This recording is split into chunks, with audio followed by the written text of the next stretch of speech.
के अवतार कितने हैं। हमारे सनातन धर्म में, हमारे हिंदू धर्म में जब आपसे कोई पूछता है कि आपके भगवान के अवतार कितने हैं, तो आपको कहना चाहिए कि हमारे भगवान नारायण ने 24 अवतार लिए हैं, जिनमें 23 अवतार हो चुके हैं और 24वां कल की अवतार होना है। कौन कौन से अवतार? भगवान के सबसे पहले अवतार। अच्छा देखिए होता क्या है, भगवान नारायण ही अनेक रूप में आकर धर्म की स्थापना करते हैं। हाँ, धर्म की परिभाषाओं को चरितार्थ करते हैं। भगवान नारायण का पहला अवतार है सनकादि, सनक सनंदन सनत कुमार, सनक सनंदन सनत कुमार, सनातन सनत कुमार, ये 4 सनक सनंदन सनातन सनत कुमार, ये भगवान के पहले अवतार हैं सनकादि। भगवान का दूसरा अवतार हुआ है बाराह। ये कहां से हुआ?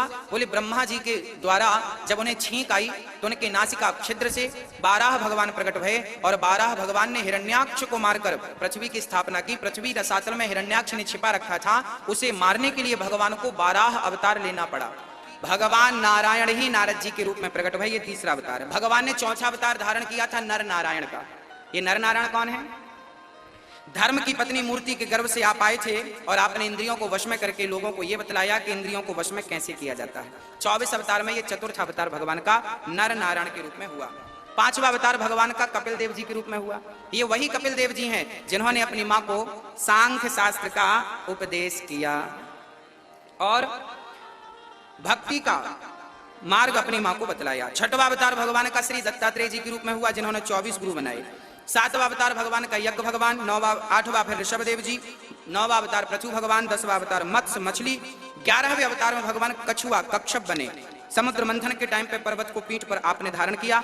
12वां अवतार धनवंतरी, 13वां मोहिनी, 14वां नरसिंह, 15वां वामन, 16वां परशुराम जी, 17वें अवतार में वेद व्यास जी प्रकट भये और भगवान ने 18वां अवतार में श्री राम जी जो थे भगवान के 18वें अवतार थे।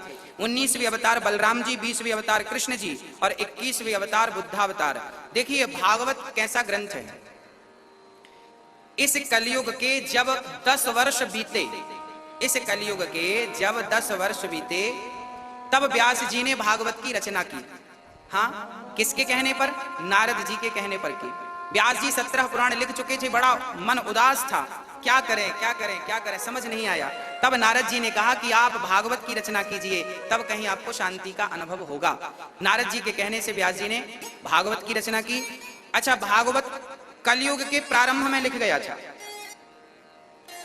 और भागवत में व्यास जी ने लिखा था कि कलयुग के जब कुछ 1000 वर्ष बीत जाएंगे तब भगवान का एक अवतार होगा। कौन सा? बोले बुद्धावतार। जब भागवत आप पढ़ेंगे तो भागवत में लिखा है, व्यास जी ने उसमें लिखा है कि बुद्धावतार होगा। हाँ, मतलब जब व्यास जी भागवत लिख रहे थे तब बुद्धावतार नहीं हुआ। भागवत में लिखा है कि बुद्धावतार होगा, अर्थात बुद्ध अवतार होने के पहले ही भागवत लिखी जा चुकी थी। ये बात भागवत में लिखी है, ये बात स्पष्ट है। और कुछ लोग कहते हैं ना कि भागवत तो पंडितों ने अभी लिख दी। हाँ, कुछ लोगों को वेदों पर पुराणों पर संदेह है। कुछ लोग ये कहते हैं कि भागवत तो लोगों ने अपने मन से लिख डाली। ना, ये भागवत लिखने के लिए स्वयं भगवान व्यास बनकर प्रकट भये थे। वेद व्यास बनकर स्वयं भगवान प्रकट भये और उन्होंने कलयुग के प्रारंभ में श्रीमद् भागवत की रचना की।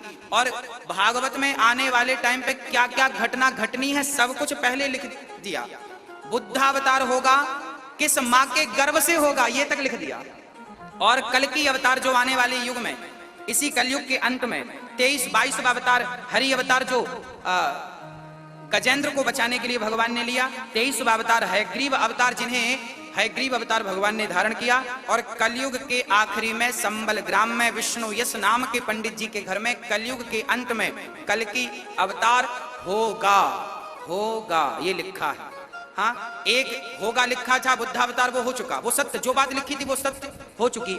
अब एक और लिखा है कि इसी कलयुग में, ये 28वां कलयुग चल रहा है वैवस्वत मनवंतर का, इस कलयुग में भगवान का कल की अवतार होने वाला है। बोलिए भागवत भगवान।